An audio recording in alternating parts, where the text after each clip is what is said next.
अस्सलाम वालेकुम जी। उम्मीद करता हूँ आप सब लोग खैरियत से होंगे। अल्लाह आप सबको अपनी मान में रखे, परेशानियां दूर फरमाए और अल्लाह की ज़ात किसी का मुताज ना करे, अपनी ज़ात का मुताज रखे। आमीन या रब्बुल आलमीन। और मैं जो ख़ास वजीफ़ा ख़ास अमल बता रहा हूँ, आसान तरीन मगर ताकतवर तरीन अमल है। इसमें कुरान पाक की एक आयत बताऊंगा। उसे चाहे मोबाइल की स्क्रीन पे उंगली रख के 3 दफ़ा उस पे उंगली फेरनी है और इस आयत को 3 दफ़ा जो है वो पढ़ लेना है। जैसे ही आप 3 दफ़ा इसे पढ़ते हैं, अल्लाह के फजल से, अल्लाह के करम से, जो दिल में हसरत होती है, जो दिल में हाजत होती है, जो भी दुआ हो अल्लाह कबूल करता है। हाजत ज़रूर पूरी होती है। यकीन से करें, नापाकी में उड़ते अमल ना करें। बावजू होके करना बेहतर होता है। बावजू होके करें और तन्हाई में बैठ के करें। इसमें किबला रुख होके बैठना बहुत फायदेमंद साबित होता है, इसलिए किबले की तरफ मुंह करके जिस तरफ नमाज पढ़ते हैं उस तरफ बैठ के पढ़े। अल्लाह ने कुरान पाक को हमारे लिए जहाँ मसलेरा बना के भेजा, वहाँ इसमें हर मसले का हल और शिफा मौजूद है।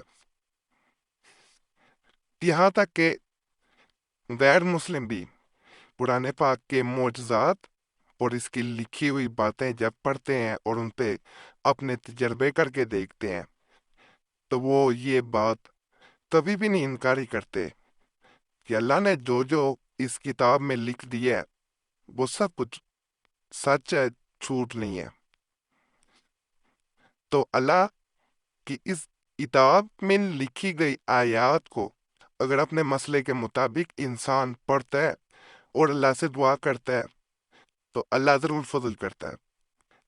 दुआएं कबूल होती हैं, मसाइल हल होते हैं। जिन घरों में कुरान पाक की तिलावत रोज़ाना की जाती है, उन घरों से बरकत कभी ख़त्म नहीं होती।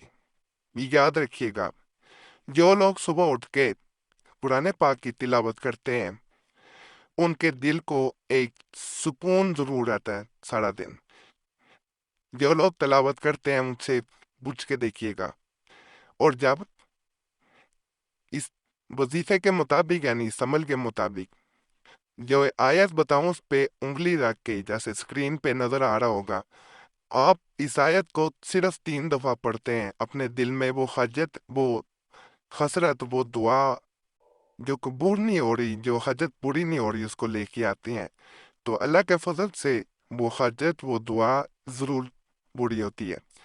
इस अमल को जैसे मैंने पहले बताया, मोबाइल की स्क्रीन पे भी किया जा सकता है। ये वजीफा नजर आ रहा होगा, इसको आपने सिर्फ और सिर्फ अब मोबाइल की स्क्रीन पे भी उंगली रख के आप पढ़ सकते हैं। 3 दफा इसको पढ़ना है, बावजू होके पढ़ें।